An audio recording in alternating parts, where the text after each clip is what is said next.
Reddit pregunta, ¿qué cosas debes y no debes hacer antes de viajar a Japón? Historia 1.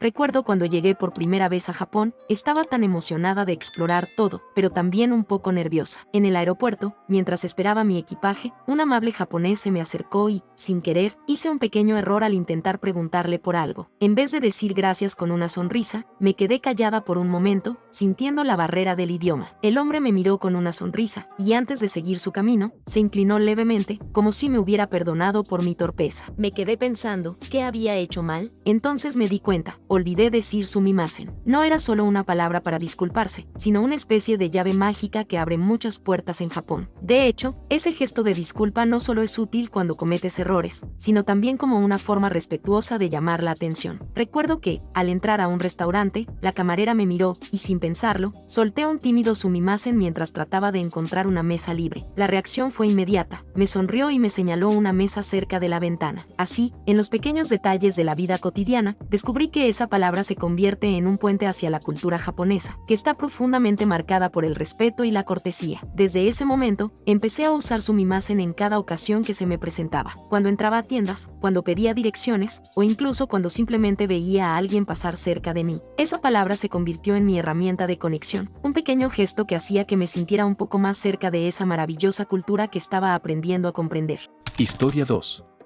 Estaba en Shibuya, uno de los lugares más vibrantes y caóticos de Tokio, cuando me topé con algo que no pude dejar de mirar. En medio del bullicio, vi a un turista occidental, un tipo con camiseta y gafas de sol, caminando por la acera con una venda en la cabeza. Lo curioso no era tanto su look, sino lo que estaba escrito en la venda, kamikaze. No pude evitar quedarme pensando en el significado de esas palabras. Aunque el hombre parecía no darse cuenta de lo que llevaba, para mí, esa palabra tenía una carga histórica tremenda. En Japón, kamikaze evoca la memoria de los pilotos suicidas durante la Segunda Guerra Mundial, algo que a los japoneses les trae recuerdos muy dolorosos. Me pregunté si él sabía lo que estaba usando o si solo pensaba que sonaba cool. A medida que avanzaba por las calles de Shibuya, veía cómo la gente lo miraba con cierto asombro, pero nadie le decía nada. Tal vez era por cortesía, o tal vez porque la gente en Japón tiende a evitar confrontaciones. Sin embargo, no pude evitar sentir que él estaba caminando con una falta de conciencia cultural. En ese momento, me quedó claro que nunca debemos tomar a la ligera el significado de los kanjis y las palabras en japonés, sobre todo cuando hay una profunda carga histórica detrás de ellas. La cultura japonesa es muy respetuosa, y aunque el tipo probablemente no tuviera malas intenciones, era obvio que no había investigado lo que ese símbolo significaba en el contexto local. Desde ese entonces, siempre que veo algo escrito en kanji, me aseguro de preguntar primero qué significa, especialmente si es algo que no reconozco, porque un pequeño malentendido como ese puede hacerte ver mal sin quererlo.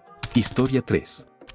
Recuerdo la primera vez que intenté hablar japonés en Tokio, lleno de emoción y un poco de arrogancia por haber visto tantos animes. Había estado practicando algunas frases que había escuchado en mis series favoritas y me sentía bastante confiado. Así que, en una tienda de conveniencia, me acerqué al cajero y con una gran sonrisa dije, Arigatou gozaimasu, NE, de la manera que siempre escuchaba a los personajes en los animes. El cajero me miró sorprendido y un poco confundido. Mi corazón dio un vuelco, no sabía si me había entendido o si había hecho algo mal. Pensé que tal vez era una diferencia en el tono o en el ritmo, así que repetí un poco más fuerte, tratando de sonar como el protagonista de un anime. Esta vez, el cajero se inclinó ligeramente, pero su mirada era tan seria y distante que me di cuenta de que algo no estaba bien. De repente, me di cuenta, estaba usando un estilo de japonés demasiado exagerado, como en los animes. Las frases que escuchamos en los animes están cargadas de emoción y un tipo de lenguaje muy formal o dramático, que no se usa en conversaciones cotidianas. Estaba hablando como si fuera un personaje en una situación épica, pero lo que realmente necesitaba era hablar de manera mucho más simple y casual. Desde ese momento, decidí escuchar más y adaptarme al japonés real, entendiendo que lo que suena bien en los animes no siempre tiene el mismo impacto en el mundo real. Historia 4. Recuerdo la primera vez que visité Japón y cometí algunos de los errores más comunes que muchos turistas, como yo, tienden a hacer. Llegué a Tokio en pleno verano, con el calor habitual de la ciudad, pero también con una humedad tan intensa que me hizo sentir como si estuviera en una sauna. Como no estaba acostumbrado, me vestí con una camisa ligera, pensando que eso sería suficiente, pero pronto me di cuenta de que no era así. Caminando por las calles de Shibuya, me sentí completamente empapado de sudor, mientras veía a los locales con ropa mucho más ligera y cómoda para soportar la humedad. Aunque intenté sonreír y seguir mi camino, me sentía completamente fuera de lugar. Pero eso no fue lo peor. Al día siguiente, entré en un café para descansar un poco y, sin pensarlo, dejé mi teléfono con las notificaciones sonando a todo volumen. Cada vez que recibía un mensaje, la campanita sonaba y noté las miradas de desaprobación de los japoneses a mi alrededor. De repente, un camarero se acercó y, con una sonrisa amable, me indicó que apagara el sonido, señalando el letrero que decía silencio por favor. Me sentí avergonzado, ya que no me había dado cuenta de lo importante que es en Japón respetar el silencio, incluso en lugares públicos. Pero el peor error de todos ocurrió cuando intenté evitar hacer una fila. Vi una pequeña tienda y, como era un lugar lleno de turistas, pensé que no necesitaría hacer fila para entrar, pero me equivoqué. Inmediatamente, el dueño de la tienda se acercó y me explicó amablemente que, en Japón, las filas son una parte esencial del orden social y no hacerlas correctamente no es bien visto. Fue en ese momento que entendí la importancia de seguir las costumbres y cómo algo tan simple como el orden y el respeto por el espacio personal puede marcar la diferencia en tu experiencia. Historia 5.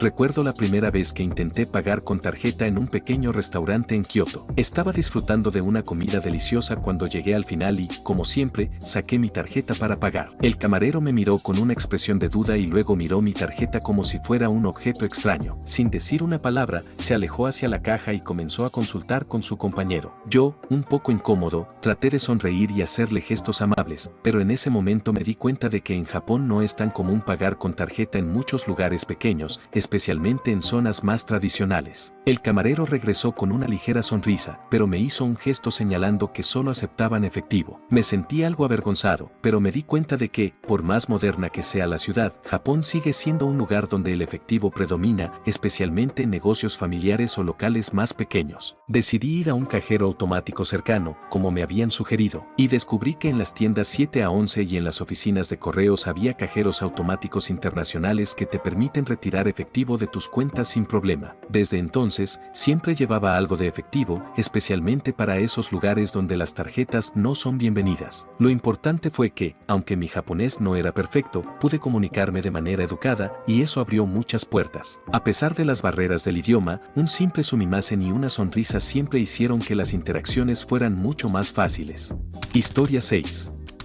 Recuerdo mi primer día en Tokio, lleno de emoción por explorar y aprender sobre la cultura japonesa. Después de un día agotador de caminar por la ciudad, decidí parar en un restaurante local para descansar y disfrutar de una buena comida. Me senté, pedí un té y esperé que el camarero viniera a tomar mi pedido. Pasaron unos minutos, y me di cuenta de que nadie se acercaba. Pensé que tal vez me había confundido de lugar o que no era tan importante, pero al ver a otros comensales en las mesas cercanas, comprendí que tenía que hacer algo que jamás había hecho antes en un restaurante. Llamar la atención del camarero. Un simple sumimasen hizo que él se acercara rápidamente. Luego, cuando me sirvieron el té, lo bebí y esperé un rato, pero de nuevo, no se acercaban para preguntarme si quería más. Así que, recordando la regla, levanté la mano y, con el mismo sumimasen, pedí otro poco. Fue un choque cultural en toda regla. Además, mientras caminaba por la ciudad, decidí tomar la escalera mecánica en una de las estaciones de metro. Me sentí algo apurado y me paré sin pensar en un lugar cualquiera. De repente, alguien me tocó el hombro y me señaló que debía moverme a la izquierda, ya que eso era lo común en Tokio. En Osaka, me dijeron, es al revés, pararse a la derecha. Cada pequeño detalle me sorprendía, desde la forma de moverse en el transporte público hasta las reglas de cortesía, como ceder el asiento a las personas mayores. Y lo que más me impactó fue lo que me sucedió cuando tomé un taxi. Cuando traté de cerrar la puerta, el conductor me gritó en japonés y rápidamente me di cuenta de que las puertas de los taxis se cierran solas. Fue un momento de mucha vergüenza, pero a la vez una lección más sobre cómo funcionan las pequeñas costumbres en Japón. Historia 7. Cuando llegué a Japón, me sentí un poco perdido con todas las normas no escritas, como no comer en la calle. Recuerdo que, según las guías turísticas, me dijeron que eso estaba mal visto y que no era común entre los japoneses. Así que traté de seguir las reglas y evitar comer mientras caminaba. Sin embargo, un día, estaba tan hambriento después de una larga jornada de trabajo que, al salir de la estación de metro, compré un onigiri en una tienda cercana y comencé a caminar hacia mi casa. Para mi sorpresa, vi a muchas personas haciendo lo mismo, comiendo sonriendo mientras caminaban, como si fuera lo más normal del mundo. Nadie los miraba raro, ni se preocupaban por lo que los turistas decían que estaba mal. Eso me hizo darme cuenta de que, en realidad, no era algo tan grave, al menos en Tokio. Pero lo que más me chocó fue cuando tomé el tren por primera vez. Estaba sentado, mirando por la ventana, y, al ver a unos turistas charlando con entusiasmo, me di cuenta de que estaban hablando en voz alta. El sonido resonaba por todo el vagón, y los demás pasajeros los miraban con desagrado. Fue entonces cuando comprendí que, en Japón, el tren es un lugar sagrado de silencio. Ese fue un gran recordatorio de cómo los pequeños detalles pueden marcar la diferencia en la convivencia en este país. Historia 8.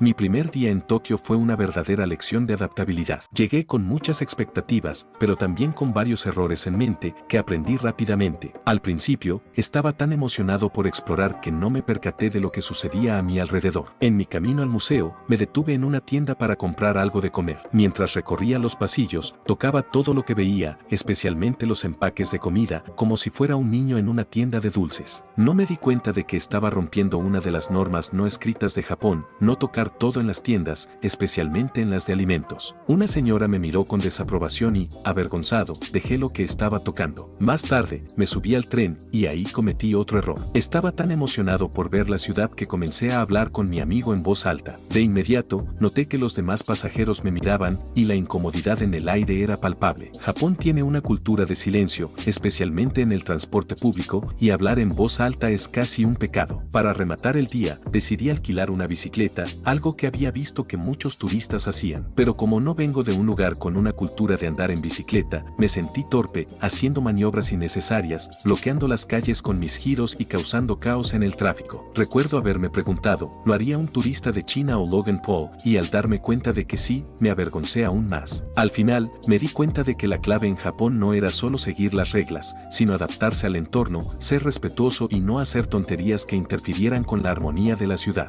Historia 9.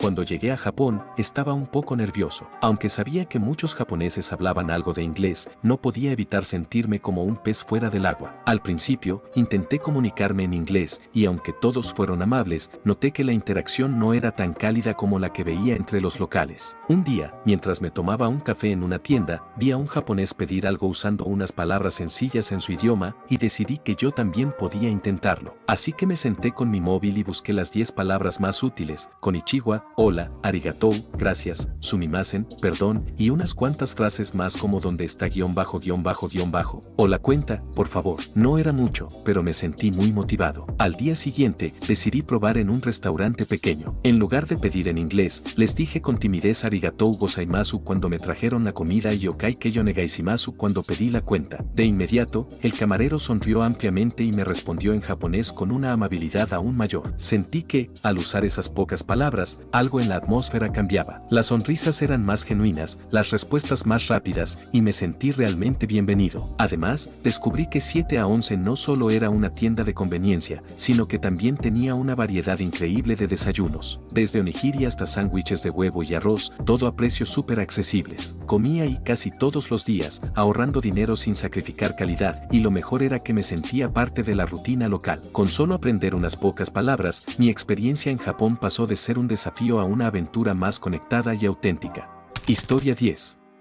Aún recuerdo mi primer día en Tokio, cuando todo me parecía un mundo nuevo y un poco desconcertante. Estaba caminando por Shibuya, disfrutando de la vista de las luces y las multitudes, pero algo me llamó la atención: la gente parecía completamente ajena a mi presencia. No es que fueran groseros, pero nadie sonreía ni hacía contacto visual, algo que me parecía extraño, ya que venía de un lugar donde la gente suele ser mucho más expresiva. Pensé que tal vez había algo mal conmigo, o que no había entendido bien la cultura. Me detuve frente a una tienda para mirar un mapa, intentando orientarme, y fue entonces cuando un hombre se me acercó. Mi primera reacción fue pensar que me iba a preguntar algo o que me iba a ofrecer un servicio, como pasa a menudo en otras ciudades. Pero no, simplemente me miró un segundo y, con un gesto muy sutil, me indicó que el mapa que sostenía estaba en el lado equivocado. No dijo ni una palabra, solo hizo el gesto, y siguió su camino sin agregar nada. A lo largo de los días, me di cuenta de que este tipo de interacción era común. La gente en Tokio no te molesta si no es necesario, y cuando alguien se acerca, es por una de tres razones: te quieren vender algo, te invitan a salir o simplemente necesitan ayuda para orientarse. Lo curioso fue cuando, en un parque, me di cuenta de que casi nadie dejaba basura en el suelo. A diferencia de otras ciudades donde siempre es común ver algún desecho, en Tokio las calles y parques están impecables, como si la idea de ensuciar el espacio público fuera impensable. En ese momento entendí que la gente aquí tiene un profundo respeto por el espacio personal y la limpieza. Fue una revelación sobre cómo se manejan las interacciones sociales en Japón, un lugar donde la distancia física y emocional se mantiene, pero al mismo tiempo, existe una cortesía y un respeto implícito que hace que todo fluya con una calma asombrosa.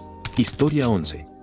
Una tarde en Kioto, mientras paseaba por el famoso distrito de Gion, me encontré con algo que no pude evitar admirar: un grupo de maiko, esas jóvenes aprendices de geishas, caminando por las calles con sus coloridos kimonos y sus elaborados peinados. El aire a su alrededor parecía estar lleno de una belleza antigua, casi mágica. Emocionado por verlas en persona, saqué rápidamente mi cámara para tomar algunas fotos. Justo cuando iba a apretar el botón, vi a un turista acercándose demasiado a una de las maiko, y lo peor fue que intentó tomarle una foto sin permiso. La maiko se detuvo y la miró, pero no dijo nada, solo la tensión en su rostro hablaba por sí misma. Me sentí incómodo, y mi instinto me llevó a acercarme un poco más para observar. Fue entonces cuando una de las maiko, visiblemente molesta, se acercó al turista y, con calma, le dijo algo en japonés. Mientras tanto, una de las acompañantes de la maiko la guiaba con suavidad para que siguiera su camino. Fue una lección de respeto. El turista, después de recibir la reprimenda, se retiró avergonzado, pero el daño ya estaba hecho. A lo lejos, pude ver que las maiko se apresuraban a alejarse de la multitud, y en ese momento comprendí que no solo debía pedir permiso para tomar fotos, sino que debía respetar su espacio. No es raro escuchar que algunas personas, sin pensarlo, intentan tocar o acercarse de manera inapropiada, y algunas de esas maiko han tenido que lidiar con incidentes muy desagradables, como el que una de ellas sufriera cuando le rompieron el kimono. Desde ese día, siempre me aseguré de preguntar, con una sonrisa y mucho respeto, "Sasin kudasai", antes de sacar mi cámara,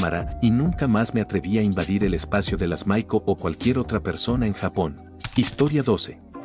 Cuando llegué a Japón por primera vez, estaba completamente fascinado con todo. Desde las estaciones de tren impecablemente organizadas hasta los pequeños detalles en cada esquina, como las máquinas expendedoras de bebidas. Me encontraba tomando fotos de todo, como si estuviera en un parque temático. Un día, durante un almuerzo con un par de extranjeros que vivían en Japón, comencé a hablarles sobre lo emocionado que estaba por la comida, las costumbres y, especialmente, las máquinas expendedoras. Les conté cómo me encantaba la variedad y la conveniencia, y lo fascinante que me parecía poder comprar una bebida fría en cualquier momento del día. En ese momento, uno de ellos, un hombre que llevaba viviendo varios años en Tokio, soltó un suspiro y dijo: "Sí, eso está bien para los turistas, pero después de un tiempo te das cuenta de que son solo máquinas, nada especial". Su tono era tan despectivo que me quedé en silencio por un momento, sin saber cómo reaccionar. Fue como si, al estar allí tanto tiempo, hubiera alcanzado un nivel de indiferencia hacia las cosas que a mí me parecían tan emocionantes. La conversación continuó,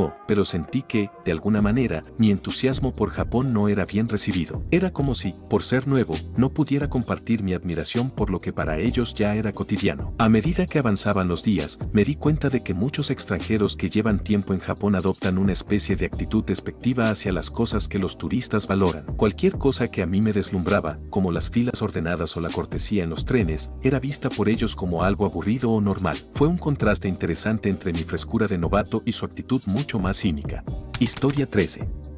Recuerdo cuando viajé a Japón por primera vez, y aunque todo estaba emocionándome, hubo un pequeño detalle que no anticipé y que casi me arruina el viaje. Estaba explorando las tiendas de conveniencia en Tokio, emocionada por descubrir productos locales, cuando de repente, me di cuenta de que no había comprado suficientes tampones ni medicinas para los cólicos. Pensé que sería fácil encontrar lo que necesitaba, como en cualquier tienda en mi país, pero al llegar a una farmacia local, me di cuenta de que las opciones eran limitadas. No solo fue difícil encontrar tampones, sino que no hablaba japonés y no sabía cómo pedirlos correctamente. Me sentí completamente perdida, y en ese momento, me acordé de lo que una amiga me había recomendado antes del viaje: llevar suficientes productos de higiene personal, si usas anticonceptivos, pedirle al médico algunos adicionales antes de salir. Al final, tuve que recurrir a mis compañeras de viaje para que me prestaran algunos productos, lo cual fue algo incómodo, pero afortunadamente ellas me ayudaron. También me di cuenta de que los analgésicos disponibles no eran tan efectivos como los que suelo usar en casa. Es algo que nunca imaginé que sería tan complicado, pero en ese momento, entendí lo importante que es estar preparada con lo básico, especialmente si viajas a un lugar donde el idioma y la cultura pueden hacer que cosas simples, como comprar productos de higiene, sean un desafío.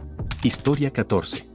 Una noche en Tokio, decidí salir a conocer la vida nocturna y me dijeron que Roppongi era el lugar ideal para disfrutar de un buen ambiente. Todo comenzó bien, la música, las luces, el bullicio de la gente disfrutando en los bares y clubes. Estaba con un par de amigos y, al principio, todo parecía perfecto. Sin embargo, a medida que nos adentrábamos más en la zona, empezamos a notar algo extraño. Un hombre se nos acercó y nos invitó amablemente a un club, diciendo que el ambiente era genial y que la entrada era gratuita si seguíamos al grupo de personas que nos guiaban. Al principio no me pareció sospechoso, ya que estaba con amigos y me sentía segura, pero en el momento en que entramos al club, me sentí incómoda. Había más promotores fuera, algunos de ellos de origen africano, intentando atraer más gente. Nos ofrecieron bebidas, y al principio todo parecía normal, pero algo en el ambiente no me gustó. Decidí mantenerme cerca de mis amigos, aunque uno de ellos, un poco más confiado, aceptó un trago de una persona que apenas conocíamos. No pasó mucho tiempo antes de que comenzara a sentirse raro, y al poco rato perdió el conocimiento, quedándose completamente inmóvil. Fue entonces cuando nos dimos cuenta de lo que estaba pasando, nos habían puesto algo en la bebida. Afortunadamente, logré llamar un taxi y llevar a mis amigos a salvo, pero ese incidente me dejó en shock. Cuando regresé al hotel, busqué más información y descubrí que la Embajada de Estados Unidos había emitido una advertencia sobre este tipo de incidentes y había señales en la estación de metro de Roppongi alertando sobre la posibilidad de ser víctima de este tipo de engaños. Fue una lección sobre la importancia de no bajar la guardia, incluso cuando todo parece estar en orden. Historia 15.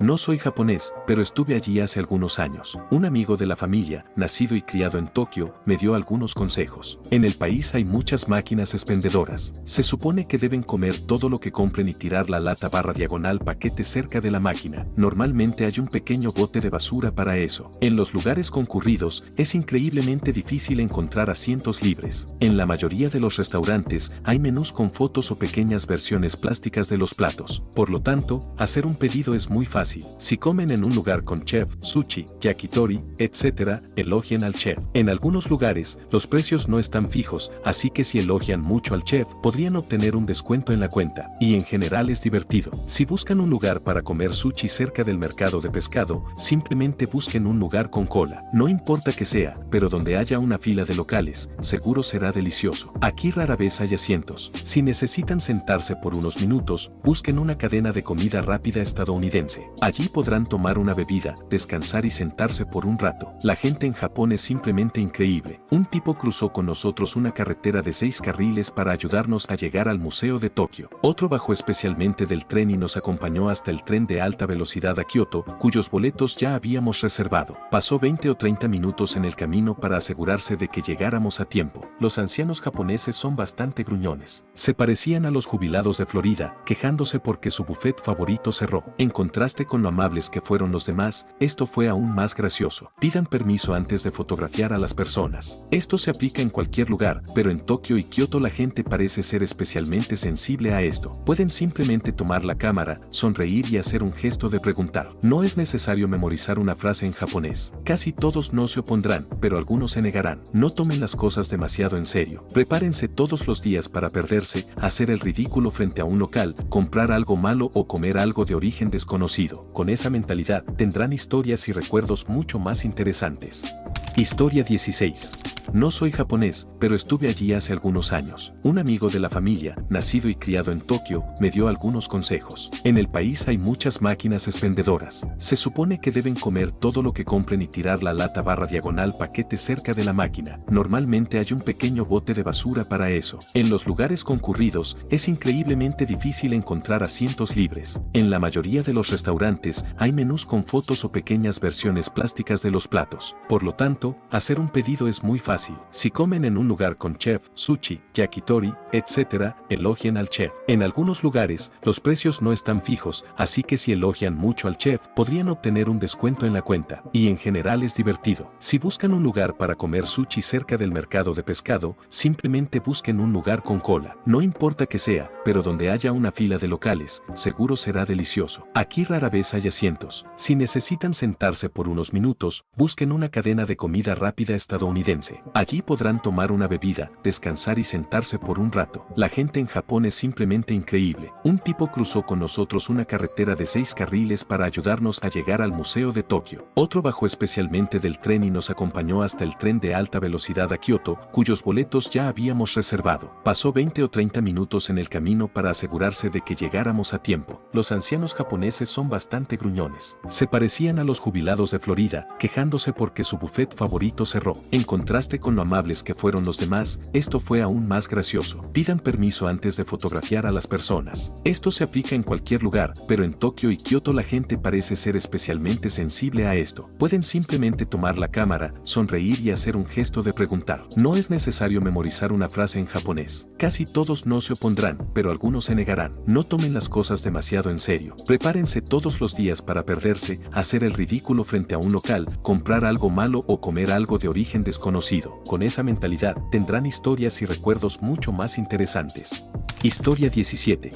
Hace unos años, mi amigo, que estaba completamente obsesionado con la pesca, y yo decidimos visitar un mercado de pescado en Tokio. Habíamos estado tomando algunas cervezas, pero ya había pasado suficiente tiempo para que el alcohol se disipara un poco. Mi amigo quería ver cómo era el mercado a esas horas de la noche, así que, aunque no tenía mucho sentido, decidimos ir. Era cerca de las 2 de la mañana y la ciudad estaba en silencio, lo que me parecía un poco extraño, pero lo que realmente me sorprendió fue la tranquilidad del mercado. Al principio, nos quedamos en el borde, observando las actividades. Nadie nos dijo nada, y todo parecía estar bien. Los empleados estaban ocupados con su trabajo, pero ninguno parecía interesado en nuestra presencia. Como no nos detuvieron, decidimos adentrarnos más. En ese momento, entendí que habíamos cometido un error, pero ya era tarde para dar marcha atrás. El policía nos dijo que nos sentáramos en el suelo y que no nos moviéramos mientras él iba por refuerzos. Nos miramos, aterrados, sin saber qué hacer. Afortunadamente, un trabajador del mercado, que nos había estado observando, se acercó y nos susurró que siguiéramos su carrito. Sin pensarlo, aceptamos. Nos metimos rápidamente en el carrito y comenzamos a movernos entre los laberintos del mercado, mientras los gritos de los policías y las conversaciones ininteligibles de los empleados se mezclaban en la oscuridad. Pasamos por pasillos llenos de mariscos frescos y cajas apiladas, todo mientras intentábamos no llamar la atención. Fue una de esas experiencias que nunca olvidaré, y aunque al final salimos sin consecuencias graves, entendí que algunas zonas de Tokio no son para andar de noche, especialmente si no sabes exactamente lo que estás haciendo.